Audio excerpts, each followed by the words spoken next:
शिवसेना आमदार सचिन अहिर आपल्यासोबत आहेत. त्यांच्याशी आपण बातचीत करत आहोत. मुंबईमध्ये शिवसेना आणि भाजपची महायुती झालेली आहे. मात्र नवाब मलिक जर जागा वाटपासाठी असेल तर आम्ही जागा वाटपामध्ये येणार नाही असं भाजप म्हणतं. ही दुपट्टी भूमिका आहे. काय आहे, आमदारकीच्या वेळी पण अशी भूमिका घेतली, आम्ही प्रचार करणार नाही. म्हणजे तुम्ही प्रचाराला जाणार नाही, पण अलायन्स मधला तो घटक असेल, तिकडे तुमचे बॅनर पोस्टर लागले तर तुम्हाला चालतात. त्यांचे नेते तुमच्याबरोबर फिरतात, त्यांच्या प्रचाराला जातात, चालतात. ही दुपट्टी भूमिका आहे. खरं तर नवाब मलिकवरती हे आरोप चुकीचे हे आम्ही वारंवार त्यावेळी बोलतो. त्यावेळी हीच माणसं देशप्रेमी करून बिरून घेऊन त्यांना आत घालण्याचा प्रयत्न केला आणि म्हणून आज नाईलाजाने ते तिकडे आहेत. म्हणून शरीराने जरी देखील ते तिकडे असले तरी विचाराने आणि मनाने त्यांची भूमिका काय हे आम्हाला माहित आहे.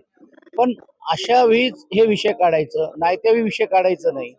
मग त्यांच्या मुलीला तिकीट का दिली? मग त्यांच्यावर हाऊस मध्ये तुम्ही व्यवस्थित बोलता करता आणि त्या चांगल्या उत्तम काम करतात, हे तुम्ही मान्य करतात, आम्ही मान्य करतो व्यक्ती म्हणून घेऊ. मग अशा वेळी दुपट्टी भूमिका घेऊन फक्त निवळ सोयीनुसार देशप्रेम हे दाखवण्याची भूमिका आहे. एवढीच हिंमत असेल तर त्यांनी सांगावं की बा ह्यांना तुम्ही ह्याच्याबद्दलचा निर्णय घ्या, तरच आम्ही तुमच्यावर येऊन आता येणार नाही.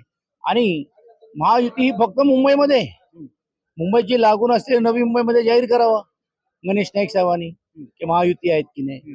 ठाण्यामध्ये शिंदे साहेबांनी जाहीर करावा प्रमुख महायुती आहे की शहरांमध्ये नाही. त्यांनी महायुती पुण्यामध्ये भाजपने जाहीर करावं मोहोळ साहेबांनी की बा हा महायुती आहे म्हणून.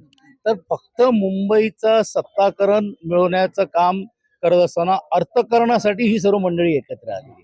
ज्यावेळी अर्थकरण यांच्यामध्ये जर वाटायला लागली ते कसे भांडतात हे नगरपालिकेमध्ये आपण बघितलेले आहे. सर, ज्या प्रकारे नवाब मलिक हे तुमच्यासोबत होते त्यावेळेला देशद्रोहाचे आरोप त्यावेळेला त्यांच्यावरती करण्यात आले होते आणि त्यांना तुरुंगात टाकण्यात आलं होतं. मात्र तुरुंगातून बाहेर आल्यानंतरही सातत्याने अजित पवारांच्या सोबत होते. विधानसभेमध्ये सुद्धा आपल्याला पाहायला मिळालं ते ज्या ठिकाणी बसत होते. मात्र असं या सगळ्यामध्ये जर पाहायला गेलं तर देशद्रोहाचे त्यांच्यावरती आरोप झाले, त्यांना जवळ केलं जातं. फक्त निवडणुकीच्या तोंडावरती सांगितलं जातं की ते जागा वाटप.